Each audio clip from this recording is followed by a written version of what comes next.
पेश किया गया है, किस तरीके से देखते हैं? बिहार को कई सारे सौगात मिले हैं, सैलरीड क्लास को काफी राहत मिली है। आप ओवरऑल इस बजट को कैसा देखते हैं? देखिए, आपने पहले बिहार का जिक्र किया तो बिहार तो मेरी कमजोरी है, बिहार मेरी मजबूती है और बिहार मेरी शक्ति है, मेरी ताकत है।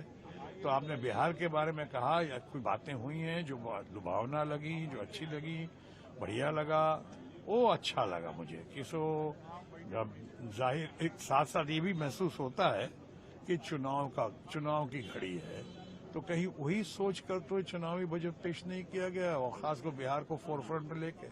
लेकिन जहां तक बिहार का सवाल है, जहां कोशी प्रोजेक्ट का हो या मिथिलांचल का सवाल हो या ग्रीनफील्ड एयरपोर्ट का सवाल हो या इतने और इंफ्रास्ट्रक्चर बढ़ाने की बात हो, तो अच्छा लगता है, बहुत अच्छा लगा है। लेकिन क्या इतना ही काफी है? क्या बिहार में उन्होंने पहले कितनी बड़ी बड़ी स्पेशल पैकेज की बात की थी, क्या हुआ उसका? इस बजट में भी उम्मीदें थी। क्या हुआ जो बोली लगाई थी बिहार की 50,000 करोड़ दूं? माननीय प्रधानमंत्री जी ने कहा था कि 1 लाख करोड़ दूं, 75,000 करोड़ दूं, 1.5 लाख करोड़ दूं। क्या हो गया उसका? उसके बदले उसकी तुलना में, स्पेशल पैकेज इन बातों की तुलना में, ये बजट का ये जो लोक लुभावना बजट बिहार को देख के पेश किया गया है, वो मुझे लॉलीपॉप समान दिखता है उसकी तुलना। बहरहाल जो हुआ, something is better than nothing, हम उसकी सराहना करते हैं बिहार के कॉन्टेक्स्ट में।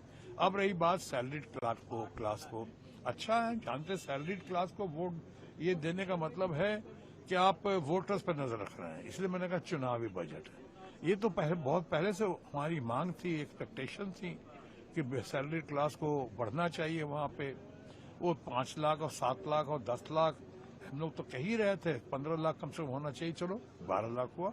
हम उसकी प्रशंसा करते हैं सीतारामन जी की भी और प्राइम मिनिस्टर ऑफिस की, पीएमओ की, जिसने ये बजट बनाया है, prime minister honourable prime minister Narendra Modi के गाइडेंस में, हम उसकी तारीफ करते हैं। लेकिन बिहार के मामले में आप कहें तो थोड़ा डिटेल्स देना, बहुत जगह नहीं डिटेल्स दिया है, वहां डिटेल्स नहीं दिया गया है।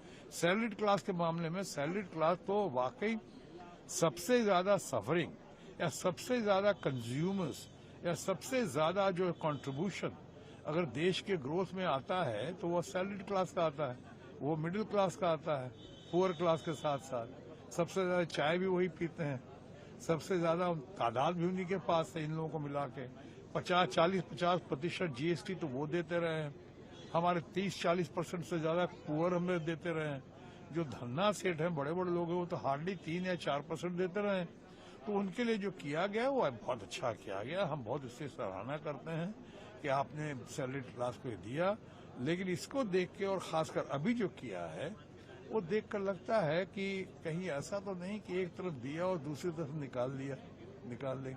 सो अभी बहुत सारी बातों को स्टडी करने की जरूरत है, हम स्टडी कर रहे हैं। बहरहाल हमारी शुभकामना।